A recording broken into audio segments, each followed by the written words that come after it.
What's up? What's up? What's up? This is your girl Q, the Loc Goddess, and we are here talking about natural hair, mostly locks though.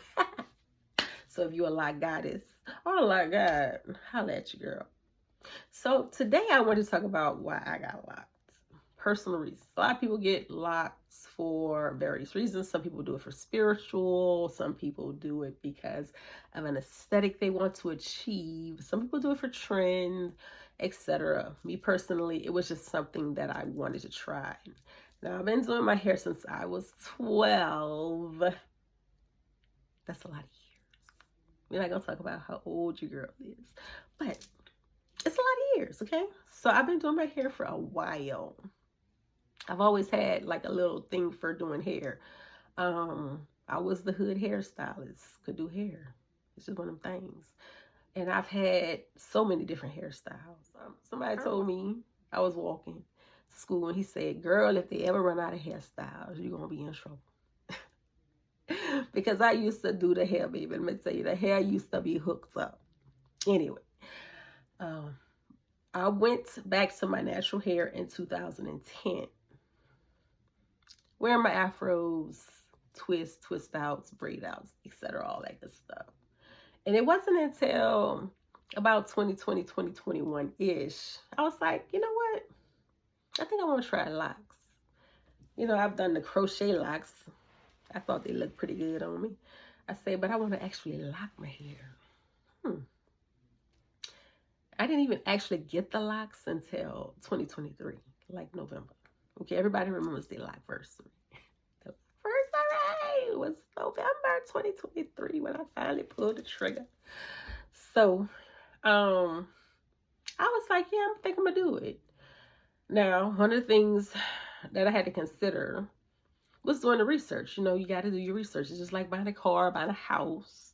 You want to make sure you understand what all is involved. Okay, number one, how do I want my hair to look? Okay, I can't look at Cynthia and be like, oh, her locks are so pretty. Mine gonna look just like that. Because it's not. Everybody's hair does something a little bit different.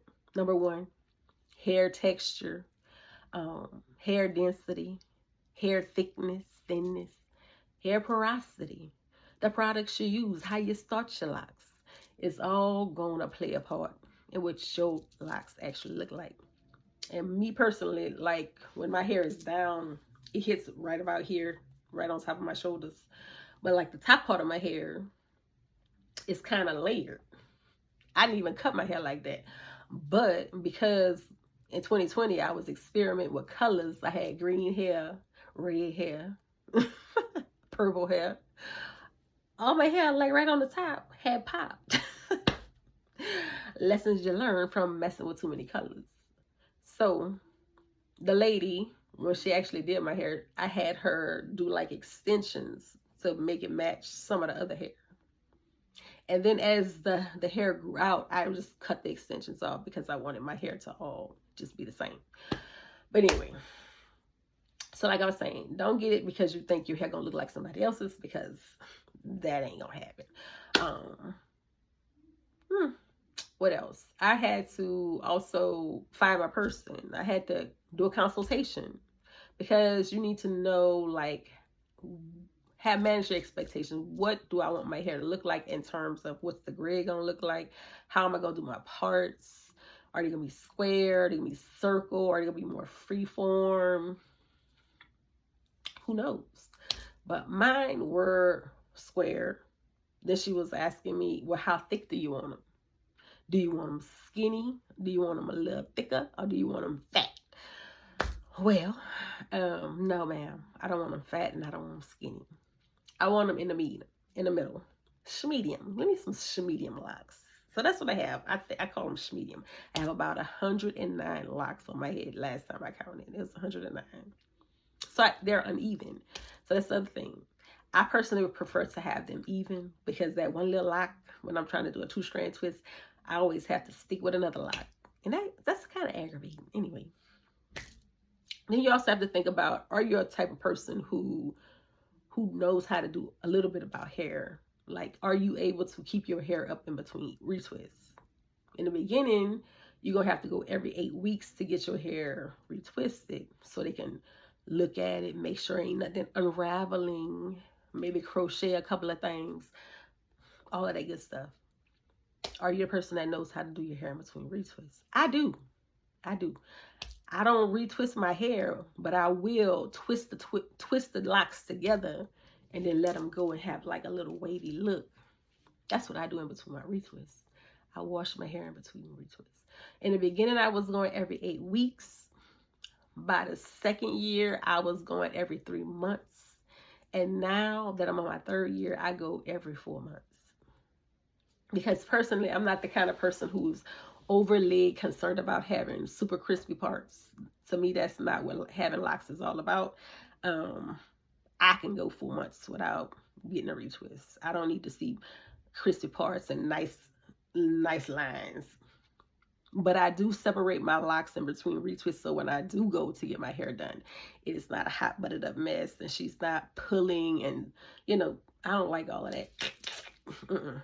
So my hair is pretty much kept up between retwists. So you have to think about that too. Are you able to keep your hair up? What are some methods?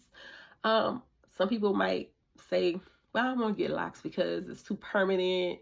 I won't be able to do nothing to my hair. I can't think of no styles. It's lots of styles. Locks are versatile. And plus, when you got locks, your hair is always done. It's always done. I said what I said. It's always done. You wake up, you shake them loose, you go about your business. Your hair is always done. Okay? It's always done. Now, it's nice to be able to hook up a little style here or there. But I would say in the beginning, I wasn't overly concerned with doing a whole lot of tight tension styles because I wanted to make sure that I give my hair a good strong base. If you do too many heavy tension styles, you got to think about that. That hair at the top that you pulling, tugging is getting weak. And then as the hair grows, you got like a little section in between. Hair's locking at the top, hair's locked on the bottom, and in the middle, where you got the little area where you pull, tug, is weak. So now it's heavy, and eventually the lock is going to be like, bye-bye. Now, you can get somebody that knows how to crochet. That's another thing. Does the person that does your hair know how to crochet? That's important.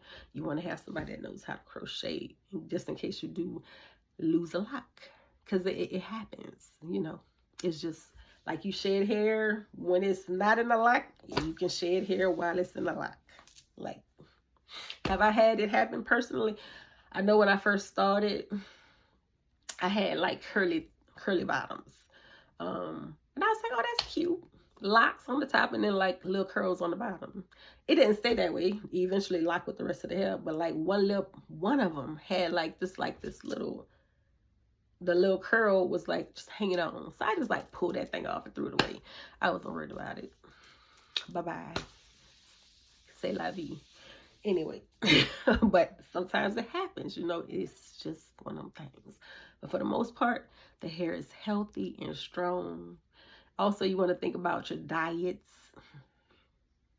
Just like when you have natural hair, relaxed hair, what are you putting in your body? How you going to keep up your hair? All of that plays a part. What type of stress factors do you have in your life? All of that plays a part in keeping up your hair and your skin. When you're not eating right, when you're not sleeping well, when you just living a hard life, all of that stuff shows through in your skin, your hair, your nails, your teeth, your tongue, all of that good stuff.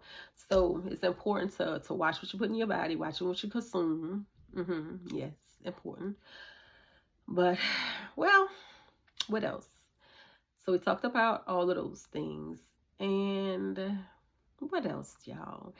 I don't know. I'm just here to just tell you my story, why I got my locks. So if you want to tell me why you got yours, I will be glad to talk to you, find out your reasons.